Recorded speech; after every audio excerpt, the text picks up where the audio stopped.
အစီအစဉ်ကိုစတင်နိုင်မှုအတွက် MCG ကကိုချမ်းနဲ့ဒီမန္တလေးမြို့ကအလုံးရည်တက်ဆင်မှုအများဆုံးအကို3ယောက်ကိုဖုန်းတွေကိုမဲဖောက်ပေးရင်းနဲ့ဆွေးနွေးချက်လေးတွေပြုလုပ်နိုင်မှုအတွက်ဖိတ်ခေါ်လိုက်ပါတယ်ရှင်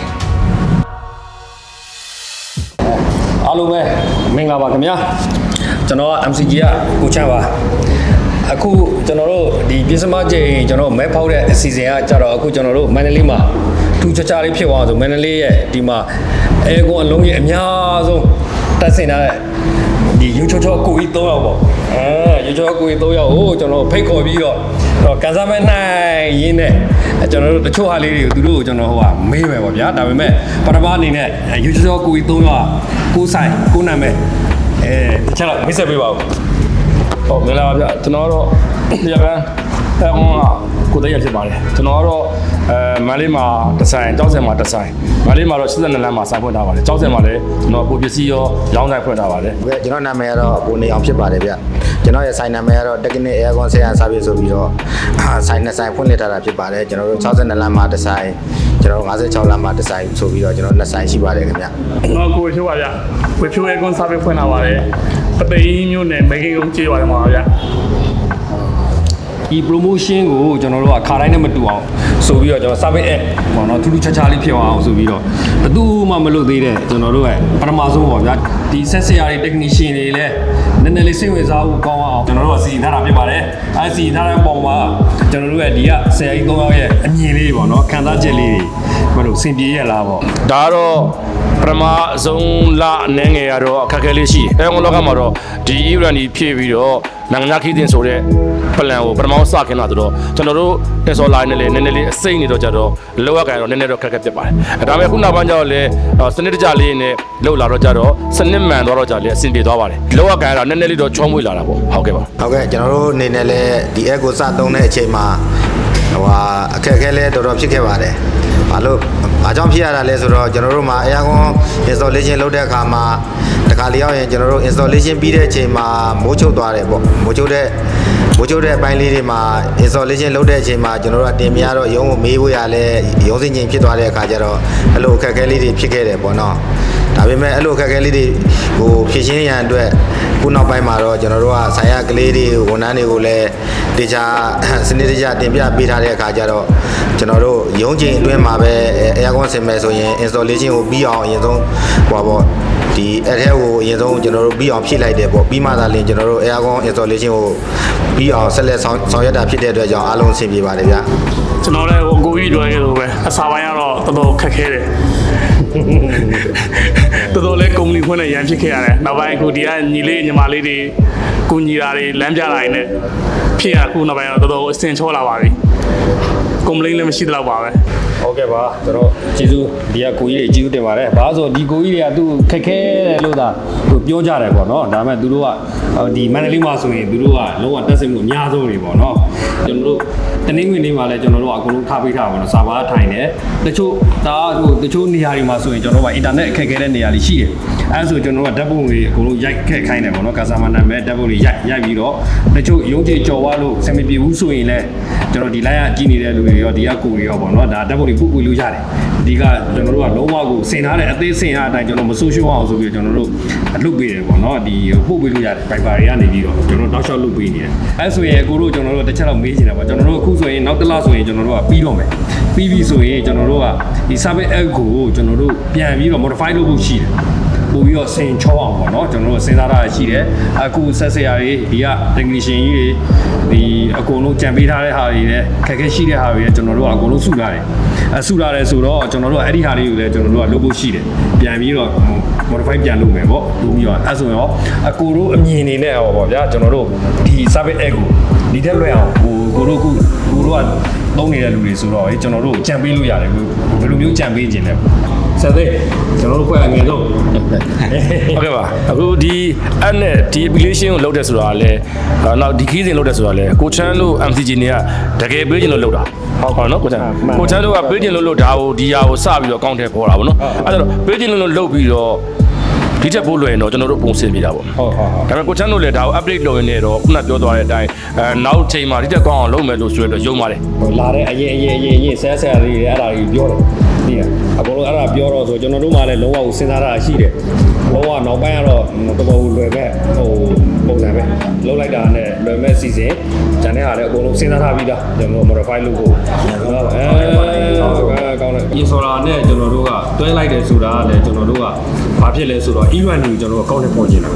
ခုနောက်ပိုင်းကကြတော့အခု electronic ပစ္စည်းပဲဖြစ်ဖြစ်တချို့ဆိုရင်ကျွန်တော်တို့ဒီ pressure တိုင်းစရာတွေပါရင်ကျွန်တော်သွားဝင်တော့မှာအဲ event ကြီးဖြစ်ခိုင်းတာ event ကြီးခင်းလိုက်တော့ဗာလေးရတယ်ဟို NCG ကကြတော့ဟိုကျွန်တော် survey ကိုတကယ်လုပ်ပေးတာလေ2နှစ်ဆို2နှစ်3နှစ်ဆို3နှစ်ကျွန်တော်တကယ်ပေးတဲ့အတိုင်းပဲကျွန်တော်တို့ကတကယ်လုပ်ပေးတာအဲဒါကြောင့် running ကမရှိရင်သူတို့ကကြတော့ customer နင်းလာတယ်ပေါ့နော်ဟိုသိရမှာဘာမှဖြစ်ဘူးဆိုသိရမှာဟိုစာရွက်ဆိုတော့တချို့ကသိမ်းထားတယ်တချို့ကမသိမ်းထားဘူးတကယ်လည်းသိတယ်ပေါ့နော်အဲဒါဆိုတော့ကို event ကြီးပေါ်လိုက်တဲ့အတွက်ကြောင့်မို့လို့ကျွန်တော်တို့က M user တွေ customer တွေကလည်းလုံးဝသူတို့ running ကိုပြေဝခံစားစေချင်တာနောက်ပဲ event ပျောက်သွားလဲဘာမှဖြစ်ဘူးနော်ကျွန်တော်တို့မှာဒီဖုန်းနံပါတ်ရှိတယ် customer နံပါတ်ရှိတယ်ဒါပျောက်သွားလဲဒါမပြောနိုင်ရင်လည်းကျွန်တော်တို့ကဒီ in လို့ဖြစ်ဖြစ်out လို့ဖြစ်ဖြစ်ဘာကိုတွေဖတ်ထားတော့ပြတခုခုဖတ်လိုက်တာနဲ့ကျွန်တော်တို့မှာ running ရရှိတယ်နော်အဲ့ဒါကြောင့်မို့ကျွန်တော်တို့ကဒီ customer ကိုလုံးဝကိုမနစ်နာစေဖို့ပေါ့နော်နောက်ပိုင်းဆိုကျွန်တော်တို့ဒီ service ထည့်ပေးခြင်းမှာထည့်ပေးတော့မှာကျွန်တော် installer မှာကြတော့လဲဒီ service app ပေါ့ service app မှာကျွန်တော်နောက်ပိုင်းလုပ်မဲ့ season တွေအများကြီးရှိတယ်အဲ့ဒီထဲမှာကျွန်တော်တို့သူ error ကိုအစအကျန်တဲ့ဒီအထောက်အကူပြုကျွန်တော်နီးပညာတွေအစအများကြီးအဲ့ဒီမှာထပ်ထပ်ဖို့ရှိတယ်အဲ့ဒီဝင်ရင်ကျွန်တော်သင်ကြားရေး file တွေအကျန်တဲ့ product နဲ့ပတ်သက်တဲ့ဟာတွေaircon ကျွန်တော်တို့ရောင်းတဲ့ aircon ရဲ့အားသာချက်တွေအကုန်လုံးပြီးရင်ကျွန်တော် dimension ကြည့်မလားဘာကြည့်မလဲ spec ကြည့်မလားဟိုကျွန်တော်တို့ဒီ service ဆရာတွေလွယ်ကူအောင်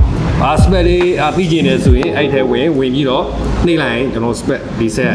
170 spec ပြောရင် customer တောင်းရင်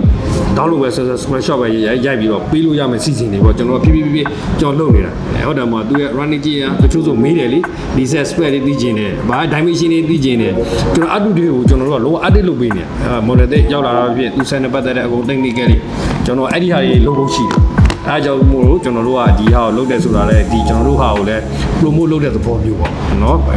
ဟိုတစ်ချက်ကို3 5ချက်ပြတ်ပါဗျာအကိုတို့အနေနဲ့တော့ကျွန်တော်ဘာမေးချင်သေးတယ်ပေါ့နော်ဟိုကိုကျွန်တော် MCG နေနဲ့ပေါ့နော်ဒီ overseas ကိုတင်စောလာ trip ဘယ်လိုများစီစဉ်ဖြစ်သွားလဲဘယ်လိုစိတ်ကူးနဲ့မြန်စီစဉ်လိုက်ရလဲပေါ့နော်ကျွန်တော်တို့အရင်တော့ကိုကျွန်တော် MCG ကနေချောင်းသားဘာနာလောက်ပဲကျွန်တော်သွားခဲ့တာဒီတစ်ခါမှတော့ overseas trip ကြီးကိုစီစဉ်လိုက်တာဆိုတော့ဘယ်လိုစိတ်ကူးနဲ့မြန်စီစဉ်လိုက်တာလဲအဲ့လေတစ်ချက်လောက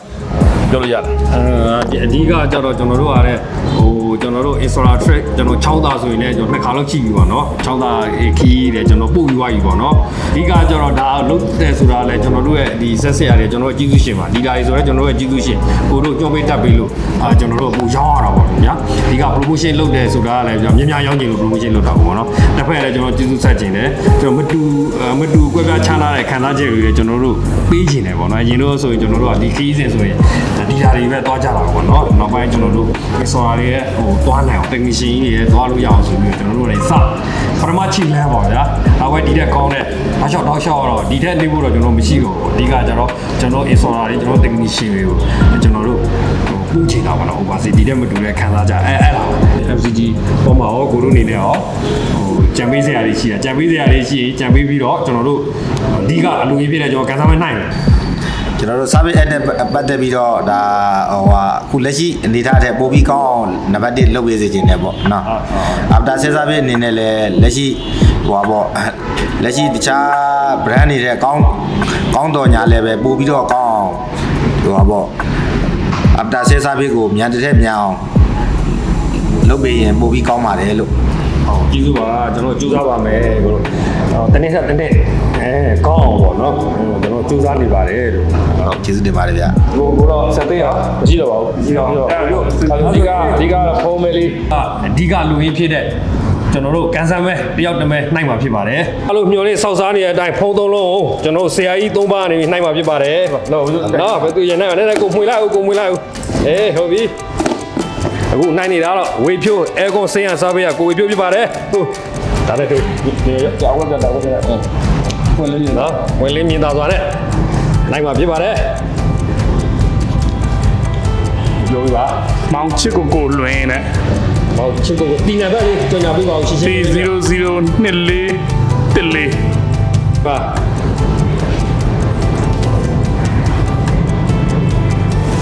အခုနောက်တစ်မဲကိုနေအောင်နေပြီးတော့နောက် technique အဲကွန်ဆေးရန်စားပေးကကိုနေအောင်နိုင်မှာဖြစ်ပါတယ် ကဲကိုနေအောင်မှွေနိုင်ပါဗျာ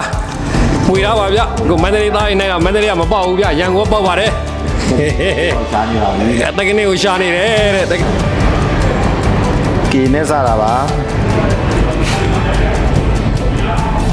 ကိုအောင်နိုင်မြင့်ညီလေးကိုကြီးတော့ကျေးဇူးတင်ပြီဗျာ ဟေးဘယ်ရလဲ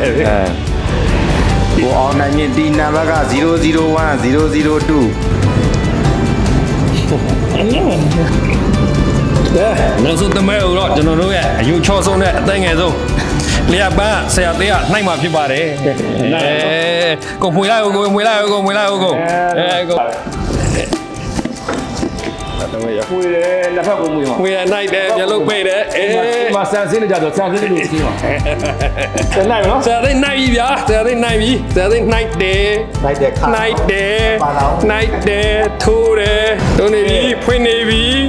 ဖွင့်နေပြီလက်တွေတုံးနေတယ်လက်တုံးနေပြီလက်တုံးနေဦးအောင်ခိုင်ဆိုးတယ် အောင်ခိုင်ဆိုးတဲ့ ဒီနံပါတ်လေးပြောပြပါဦး 000627ဦးအောင်ခိုင်ဆိုး